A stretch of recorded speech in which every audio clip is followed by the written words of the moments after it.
Without further ado, I will pass over to our first speaker for the day, who is Maria Kieferova from the University of, well, previously the University of Macquarie. She's now at the University of Technology in Sydney. And yes, it's over to her for her presentation. Please, Maria, take it away.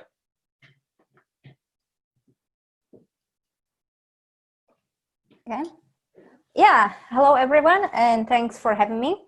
Hopefully you can now see my slides without any problems. And yeah, it's great to join the conference here from Sydney. So today I will be talking about one project I did towards the end of my PhD, and it's based on the paper called Novel Techniques for Robust Optimal Algorithmic Cooling that you can find on arXiv. Okay, so let's dive right in. Okay, so I assume that most of you are not very familiar with algorithmic cooling, so I will start from the very beginning. We'll talk about what does it mean to cool a closed system, about different techniques people came up with algorithmic cooling, and how one can use heat bath. And towards the end, I will be talking about our algorithm that implements one of these cooling techniques in an oblivious fashion. Okay, so what is the motivation for algorithmic cooling? Back in the day, there were one of the first suggested implementations for quantum computing were NMR machines. And as you know, the qubits in NMR have usually fairly low purity, because NMR often operates at room temperatures. But it was conjectured that multiple very dirty qubits could be transformed into one qubit that would have very high purity. And then people talk about the so-called one clean qubit model that can achieve large speedups. So theoretically, if we can transform many dirty qubits into one clean qubit, we can achieve exponential speedup even with very dirty qubits. Let me set up the framework. We will assume that all of our qubits will be in some thermal state, and for simplicity, we will parameterize it only with one parameter, epsilon, that we will call the polarization. And we will also assume that all the density matrices are always diagonal, so we are only in fact dealing with probabilistic states. But if we have states with non-diagonal elements, this is only a technical difficulty that can be overcome. So the goal of our algorithm is then take multiple states in thermal state and extract one qubit that would be very close to the state 0, 0. Therefore, to have just one state with a high purity. And algorithmic means that we will be doing this by applying logical operations. So instead of looking at some fancy pulse sequences or utilizing some more physical concepts, we will be only looking at a very simple quantum circuit and study cooling from a very computer science point of view. So now we can ask several questions about cooling. First one is, what are the physical limits of algorithmic cooling? How far can we cool a system? Can we go to absolute zero, or is there some fundamental limit? Also, what are the resources that we will require? What would be the size of the system, the types of the operations that we need to cool a system? And finally, how do the assumptions about control affect the physical limits and the resources, the complexity estimates of cooling? And if I always expect that at least half of my audience will fall asleep. So hopefully you are still awake and I can present the main result. So in our paper, we gave a new algorithmic cooling algorithm This method uses a heat bath that I will explain in the future. And the nice thing about the algorithm that it converges to the optimal state. So we have some guarantees that in some sense, we are doing as well as we can. Additionally, this algorithm is very simple. Throughout the algorithm, we will be repeating this one operation over and over again. And this is really good for experimental implementations because we don't have to be changing the experimental setup constantly. And also it means that this algorithm is also more robust in some sense. Lastly, our algorithm has one downside, which is that the convergence in the size of the system is fairly slow. And this is something that I will discuss later. Okay, so what does it mean to cool a closed system? We know that an entropy of a closed system needs to be conserved. So if we want to cool parts of the system, we will need to heat up the rest. So even if we are given some large system, we can still cool one qubit, let's say the one on the very edge. But the cause of this would be heating up the rest of the system. In terms of diagonal matrices, the operation that would apply this cooling step depicted on the slide means that we will try to apply some unitary operation that will push all the diagonal terms with the bigger magnitude to the top side of the density matrix, and the terms that have lower magnitudes to go to the very bottom. So in this case, you can see that we are effectively trying to order or sort the diagonal terms. And we also know from Shannon bound how much we are allowed to cool such a system. So if we propose the sorting algorithm, one can show that this would be indeed optimal. And this is what people did back in the what people did already in the 90s. So if we can only apply logical operations on a closed system, the optimal cooling strategy would be to carry out a permutation of the computational basis state such that the states with low Hamming weight should be reordered with the long prefix of zeros. So this is all nice and very simple. However, cooling in a closed system is very, very constrained. To get one really very cool qubit, one cold qubit, one would need to start with a fairly large system. To overcome this difficulty, people in the early 2000s suggested that we could add a heat bath. So in this strategy, we will add one special qubit that has the ability to thermalize very quickly. And we will refer to this qubit the reset qubit. So in this setup, there's one qubit we can let it interact with the heat bath. And after such an interaction, the qubit will be automatically reset to the original temperature or the temperature of the heat bath. And it turns out that this technique really helps us to cool the systems significantly more. There are several algorithms, several techniques that utilize heat bath, and the most famous, more successful of them is called the partner pairing algorithm, or PPA. PPA consists of two steps. The first step is compression, and in compression we will apply the same technique as when we are cooling a closed system. We will apply some circuit to reorder the diagonal elements. The second step in PPA algorithm is reset.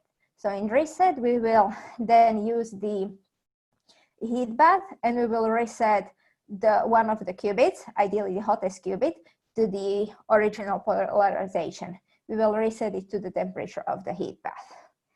And we will also look only at the simplest scenario when we will have only one reset qubit, only one of these qubits can interact with the heat bath, and we will be only looking at the polarization of one qubit that we will call the target qubit. So we can visualize the cooling process by a similar diagram. For simplicity, let's say that in the beginning, all the qubits have the same temperature, and it's the same temperature as the temperature of the heat bath. After compression, we will we cool part of the system and heat up the other half of the system, just the way we cool the closed system. And then in the reset step, one of the qubits will be reset to the temperature of the heat bath. In this reset step, we decrease the overall entropy, the overall temperature of this entire system, which means that we can again apply the compression step and cool the target qubit again. And the scheme can be repeated many, many times, and it can be shown that it converges to a state with finite temperature.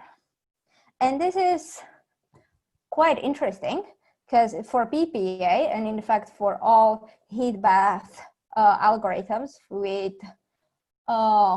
this very simple interaction between the qubit and the heat bath, we can show that PPA will be optimal. Reshi and Mosca show that the optimal asymptotic scale, the asymptotic state of PPA, the state we will achieve by repeating the reset and compression operations, will produce the purest qubit out of all heat bath algorithmic techniques under the same assumptions. Additionally, we can show that the PPA converges quite quickly. So if we are only looking at the complexity of the algorithm in terms of the number of qubits, the complexity would be polynomial in terms of number of these iterations, the number of compression and reset steps. This algorithm has been also demonstrated exponentially, and there's been many numerical studies about it. And we can see that really for at least 3 qubits, we see that the polarization, the epsilon parameter of the target qubit will be significantly reduced in a very few steps.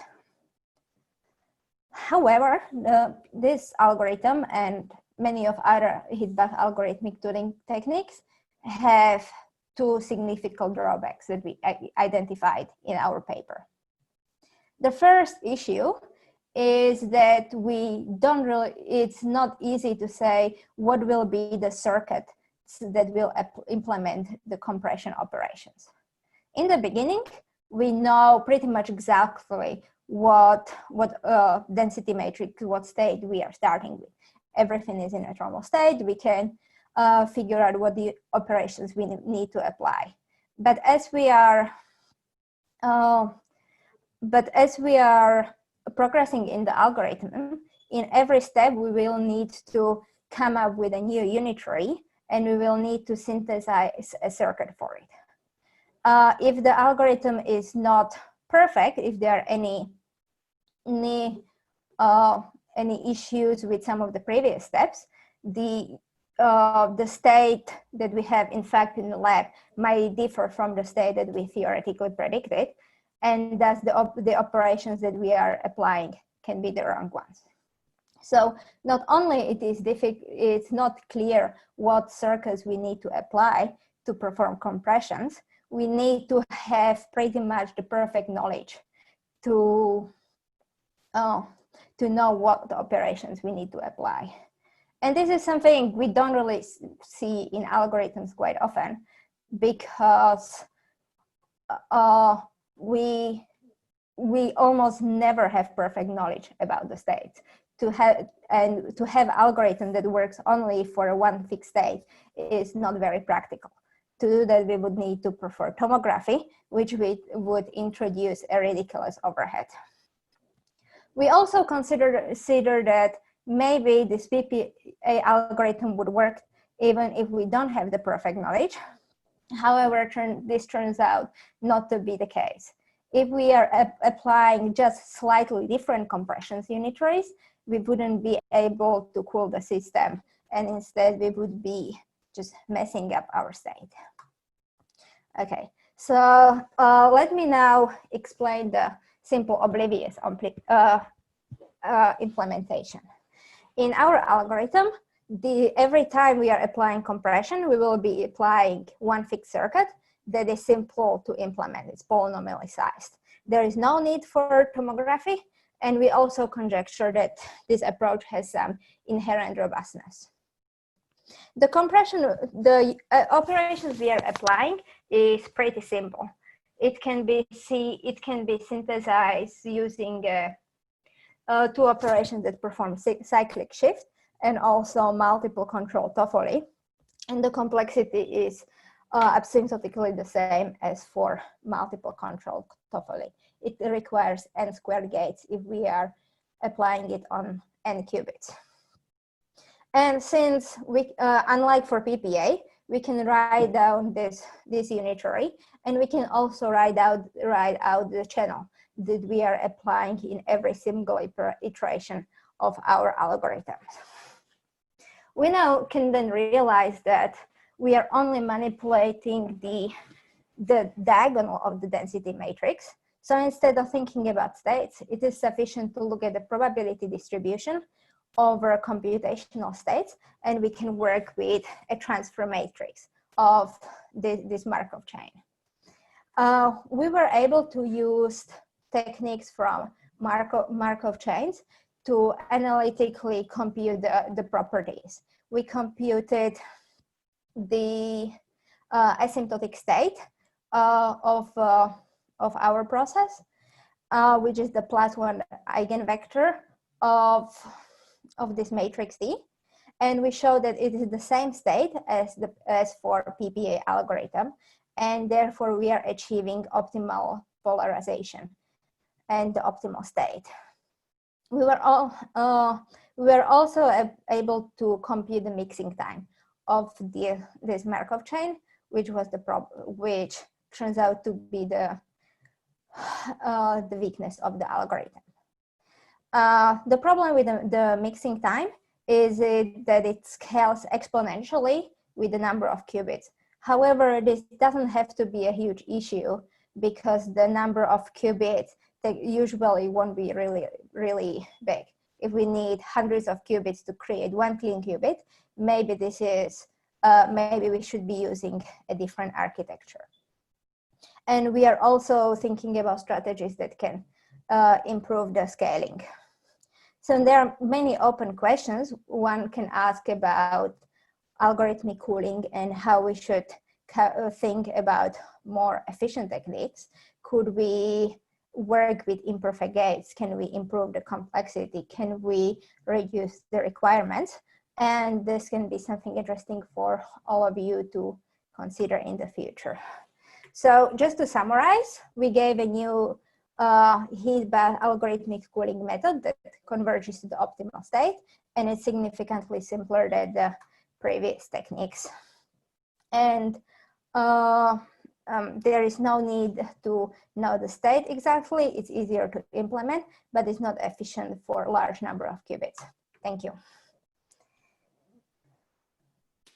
Okay, great. Thank you very much, Maria. I'm clapping now on behalf of, I think in the region of 130 or 140 participants we have here. So thanks a lot for that.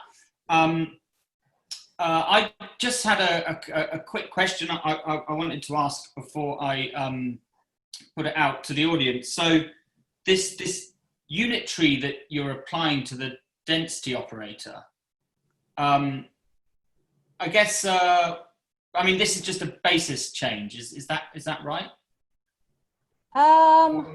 Yes. So the operation we are applying is basically just permutation of computational state. Okay. So yeah. so what is so it? It's like we are still in the Z basis. Yeah. We are just we are just permuting our states. But then when we trace out everything but one qubit, the qubit that is left over will have significantly higher purity. Okay, okay. And what is it that determines the sort of original ordering of the states that you need to work with? Yes. So, okay. So this was, well, so in the originally all of our states, qubits are in thermal states, and every time when we have a basis, when we have state 0, then we have slightly higher probability than when we have state 1. And so when we look at some basis state, and we look at its Hamming distance, like when we look at the number of zeros and number of ones, the states that we want the states that have very high number of zeros to be as likely as possible, and states that have lots of ones to be very unlikely. Okay, okay, I think I see. Yeah, this is what we have. And we then want to permute them to have states with, well, the lower basis state we want the probability to depend on the number of basis state in the value of the binary vector instead of its Hamming distance. Okay, okay, I see. Hamming weight, sorry. Okay, thank you. And a question that, from the audience was, what is the cost of resetting one qubit? Why not reset 2 or more? Would that make the cooling faster? Okay, so that really depends on the implementation. And for the one experiment that I know of, I'm a theorist, the reset was actually really simple. They took one qubit that was resetting constantly and very quickly. It was thermalizing all the time. So to reset it, they just waited for a fraction of a second and they got the reset. If you are resetting more qubits, you could be benefiting in the earlier rounds when some of the qubits become very, very hot. But towards the end, you are almost all of the qubits will be colder than the heat bath. So you can speed up the algorithm, but if you have the ability to reset or not reset certain qubits.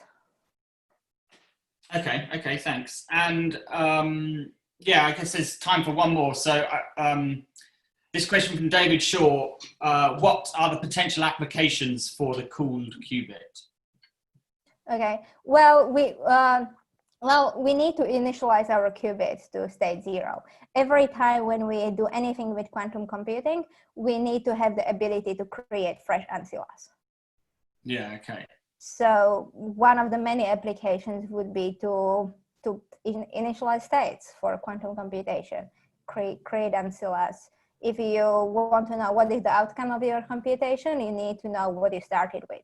And if you are starting with some probabilistic mixture, then the uncertainty will propagate through the entire computation. So it's really creating a fundamental resource for quantum computing. Right. Okay, fantastic. Thanks. Well, with that, I think we will move on. Thanks again, Maria.